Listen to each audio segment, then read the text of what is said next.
करम है चारदम मासूमीन अलैहिस्सलाम का और नबी पाक की नालन पाक से लिपटी हुई गर्दों का तसद्दुक है। कातिब तकदीर ने हमारी शहर हयात में बाप के खून से ज़्यादा तेज, माँ के शीर ज़्यादा शीर लाजवाब का लाख लाख शुक्र है जो हई भी है, मुरीद भी है, मुतकल्लिम भी है और इन सब से बढ़कर हम सबका खालिक व मालिक है। उसने हम जैसे मासियतकार, हम जैसे खताकार, हम जैसे गुनाहगार बंदों के तंग दामन में अश्क अज़ा वसी नेमतों को डाला। वो खालिक हकीकी अपनी मुहकम किताब, क्योंकि नज़्म का सिलसिला तवील हो चुका था इसलिए मुख्तसरन नस्र का सिलसिला रहेगा। वो खालिक कायनात अपनी मुहकम किताब कुरान मजीद में अपने हबीब की ज़बानी, यानी वो हबीब जो अपनी तरफ से कुछ नहीं कहता मगर ये वही कहता है जो मैं कहलवाता हूँ। यानी परवरदिगार कह रहा है मेरा हबीब कुछ नहीं कहता अपनी तरफ से, ये वही कहता है जो मैं कहलवाता हूँ। उसी हबीब की ज़बानी परवरदिगार आलम कह रहा है वक़ाल, ऐ मेरे हबीब रब्बुकुम, तुम्हारा परवरदिगार, अदऊनी, तुम मुझे पुकारो, अस्तजिब लकुम, ताकि मैं तुम्हारी दुआओं को कबूल करूं।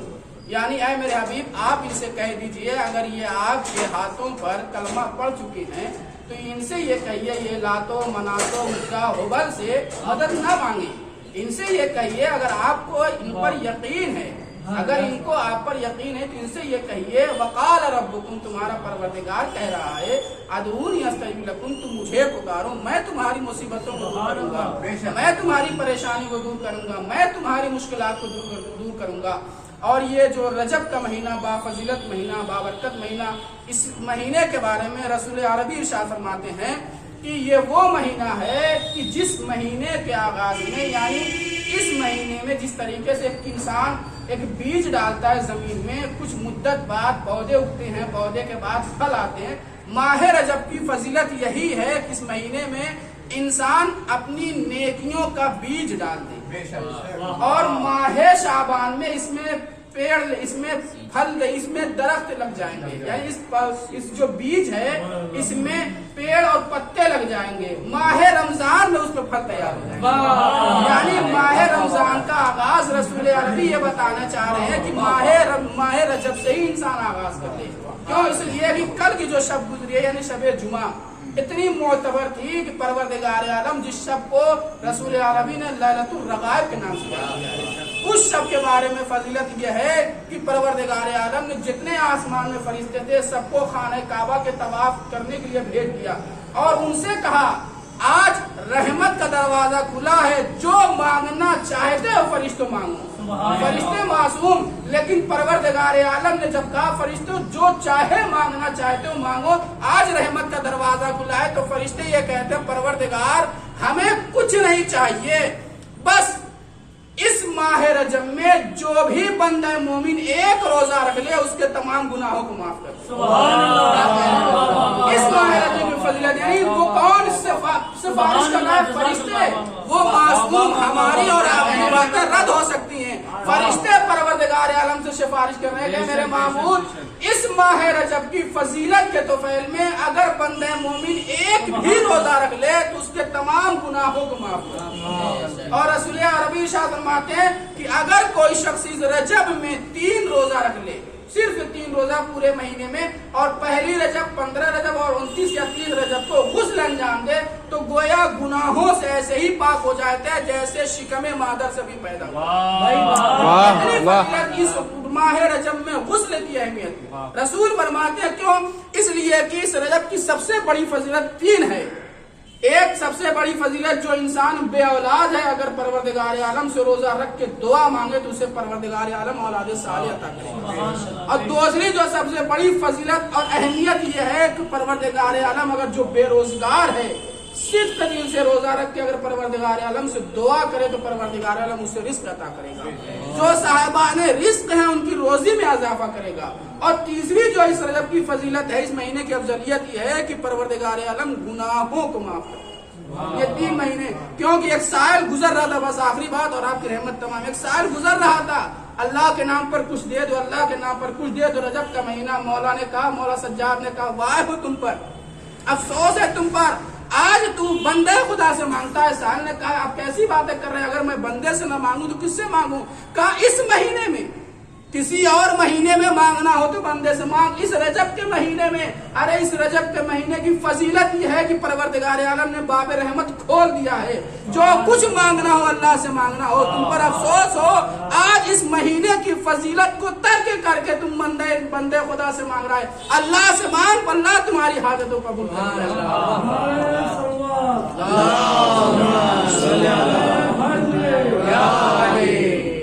اس لیے کہ امام علی نقی علیہ السلام، آخری بات، امام علی نقی علیہ السلام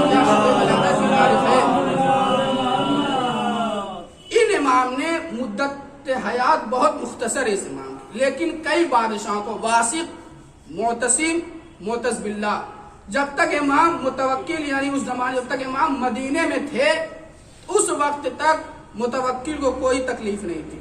متوکل گزر گیا، واثق گزر گیا، لیکن جب اس نے یہ دیکھا، معتصم نے جب دیکھا کہ امام مدینے میں رہ کر تبلیغ دین کر رہے ہیں، ترویج کر رہے ہیں، ہم یہ چاہتے ہیں میرا بھی نام اونچا ہو، اس نے امام کو مدینے سے سامرا طلب کیا۔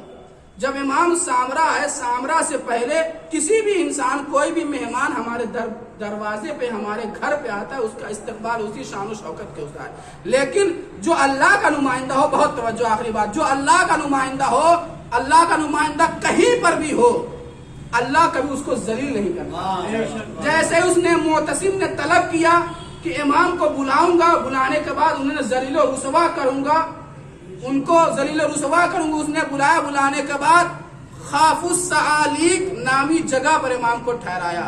خاف السعالیق اس جگہ کو کہتے ہیں جہاں پہ فقیر، مسکین، غریب رہتے ہیں، جھوپڑیوں میں زندگی بسر کرتے ہیں۔ تین دن گزر گیا لیکن امام کا استقبال کے لیے معتصم آیا نہیں۔ لوگوں نے کہا کیسی باتیں کر رہے ہو؟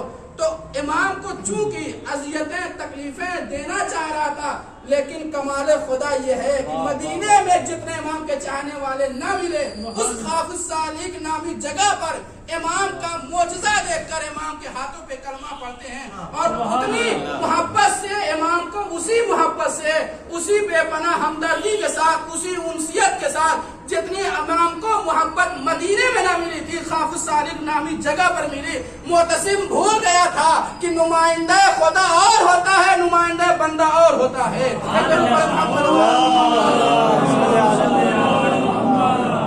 اس لیے کہ جس طریقے سے وفاؤں کے خدا کا نام عباس ہے، تقویٰ کے خداؤں کا نام تقی ہے، پاکیزگی کے خداؤں کو نقی کہتے ہیں۔ پاکیزگی وہ طہارت کا مجسمہ پیکر تھے، اسی لیے امام کا لقب ہے نقی، یعنی پاکیزگی، طہارت۔ اس لیے کہ اگر انسان، روحانیت جب انسان کے اندر داخل ہوتی ہے، جب ظاہری پاک ہو، جب باطنی پاک ہو، لیکن روحانیت جب آئے گی، جب اس کے اندر ظاہری پاک ہوگی۔ اور امام نے بتایا کہ کس طریقے سے اگر تم اللہ کو یاد رکھو گے تو دنیا کا کوئی انسان، کیونکہ امام کے جد نے میدان عرفات میں کہا تھا، میدان عرفات میں کہ پروردگار جس نے تجھے پا لیا اس نے کھویا کیا، اور جس نے تجھے پا لیا اس نے کھویا کیا، جس نے تجھے کھو دیا اس نے پایا کیا۔ امام کا یہ جملہ معرفت بھرا جملہ۔ آئیے اسی کے ساتھ اس محفل کو اگلے ہفتے کے لیے ملتوی کرتے اور دعا کرتے ہیں پروردگار اس مختصر سی عبادت قبول فرما، اور جہاں جہاں بھی شان حضرت کر رہا ان کی جان مال عزت و آبرو کی حفاظت فرما۔ باراللہ جو واسطہ محمد وال محمد کا جو بیمار ان کو بیمار کربلا کے صدقے میں شفاء کاملہ عنایت فرما۔ باراللہ جو واسطہ محمد وال محمد کا جو بے روزگار ان کی روزی عنایت فرما، جو برسر روزگار ان کے روزی میں ترقی عنایت فرما۔ باراللہ جو واسطہ محمد وال محمد کا جو اولاد اولاد صالح عطا فرما۔ باراللہ جو واسطہ محمد وال محمد کا علماء اعلام کا سایہ ہمارے سر پر تعبیر باقی رکھنا۔ باراللہ جو واسطہ محمد وال محمد کا زمانہ پر آشوب حجت ولی عصر کے ظہور میں تعجیل فرما، اور ہم کو ان کو غلاموں میں شمار فرما۔ ربنا تقبل منا انک انت السمیع العلیم۔